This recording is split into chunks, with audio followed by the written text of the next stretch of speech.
inside the Niger Delta. In responding to a similar orgy of killings linked to the activities of illegal miners and armed bandits in Zamfara state, the federal government recently put a halt on activities in the state and banished foreign firms engaged in the illegal mining of the country's vast solid mineral deposits. The following report takes a look at how the federal government can manage the country's solid mineral deposits that are largely found in the north to the benefit of the entire country, just as it is doing with oil and gas resources generated from the Niger Delta. In the last couple of months, Zamfara state has witnessed an unprecedented upsurge in killings and kidnappings. This worrisome situation led a group of Zamfara indigents residing in Abuja to stage a protest at the presidential villa. In response, the federal government shut down all mining activities in Zamfara state as part of attempts to combat armed banditry. According to the federal government, it has established a nexus between mining activities and the armed banditry going on in Zamfara state. Any mining operator who continues to engage in mining activities will have his license revoked. The ban will, however, not last long. Minister of State for Mines and Steel Development, Abubakar Buhari, says investor considerations will force a reopening of the mines shortly after security operatives will have flushed out the bandits with his current offensive codenamed Operation Puff Adder. What has become clear following the Zamfara crisis is that the federal government has licensed some operators to mine the solid minerals in Zamfara state and other states in Nigeria. It is also clear that illegal mining is thriving in these mining locations, with the proceeds going into the private pockets of individuals running different cartels. The struggle for territorial control over the mining fields often results in the deaths of scores of people. Though one of the poorest states in Nigeria, Zamfara is rich in gold that has become blood-stained. While these bandits continue to mine the gold, the people of Zamfara, who now live in fear, continue to languish in poverty, just as the Nigerian state continues to lose billions to the theft of gold. The bleeding mines of Zamfara state is but a reflection of the non-stop theft of the collective resources of the Nigerian state. In April 2001, international journalist Aditya Manshreter published The Bleeding Mountains of Nepal, one of the most compelling works of the country's underdevelopment. The book exposes how the citizens of Nepal, both the ordinary and the highly placed in society, mismanaged its fortunes in the last 50 years. In The Bleeding Mountains of Nepal, Mr. Shreter gives an account of how the country is being fleeced, milked, and wrenched by insiders, outsiders, and even donor agencies, leading to widespread poverty in the South Asian country. Much like Nepal, the Nigerian economy has been stifled and retarded by sheer greed and mismanagement over the decades. In October 2012, the British Broadcasting Corporation BBC reported that despite Nigeria's vast oil wealth, 90% of its citizens lived on less than $2 per day, a scenario that it attributed to official mismanagement and corruption. According to the report, a staggering $29 billion was lost to an apparent price-fixing scam involving the sale of natural gas between 2002 and 2012. The magnitude of corruption in the NNPC and indeed the petroleum sector is indeed unimaginable. Earlier in May 2012, Nigerians were outraged upon discovering a huge scandal surrounding a scheme the government introduced as fuel subsidy. This fuel subsidy scheme, from which Nigeria lost billions of dollars, was an avenue for the patronage and appeasement of some fat cats in the system. The Nigerian government had deliberately allowed the country's refineries to rot away and commissioned fraudulent companies to import refined petroleum products from faraway and nearby countries in a racket that flourished and created billionaires overnight.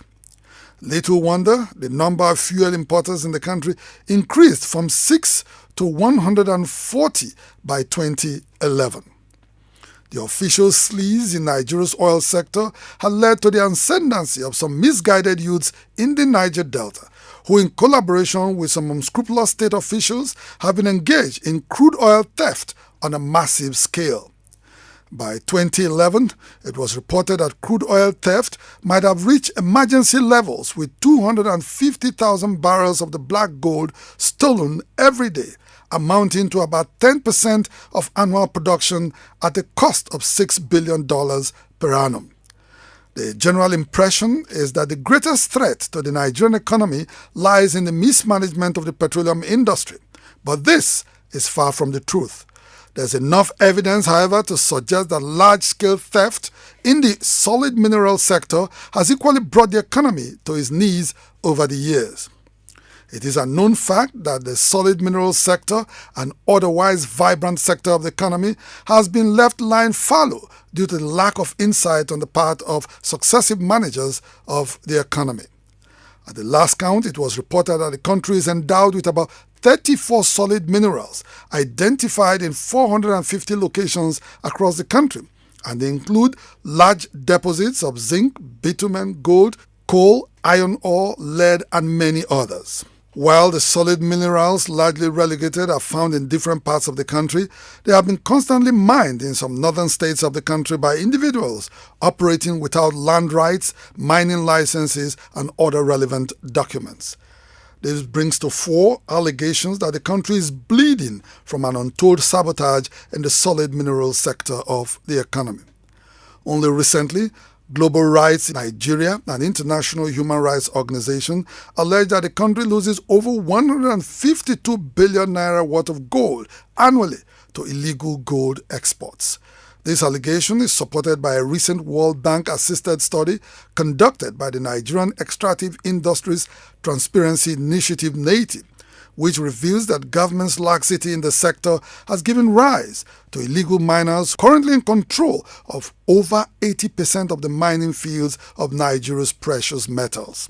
NATI's position was corroborated by the Federal Ministry of Mines and Steel Development, which recently reported that the federal government lost a whopping $9 billion to the activities of illegal miners in the solid mineral sector of the country.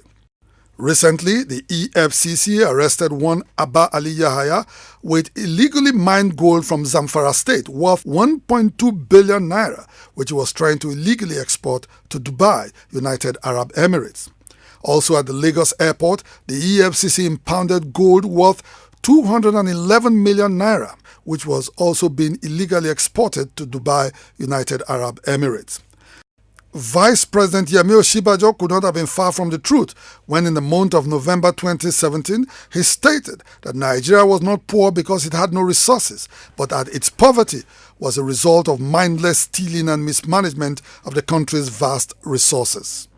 Is it that the federal government is incapable of mining the country's solid minerals for national income?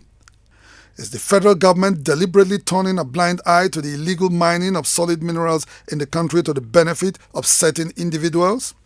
Which companies have been licensed to explore for solid minerals, and what is Nigeria's equity share in such joint ventures? What is the total income generated from the sale of solid minerals, and was it paid into the Federation account through the Treasury Single Account (TSA)? Why the concentration on crude oil from the Niger Delta as the sole source of income? Will the Niger Delta states ever benefit from the sharing of proceeds from the sale of solid minerals, just as other states currently benefit from the sale of crude oil?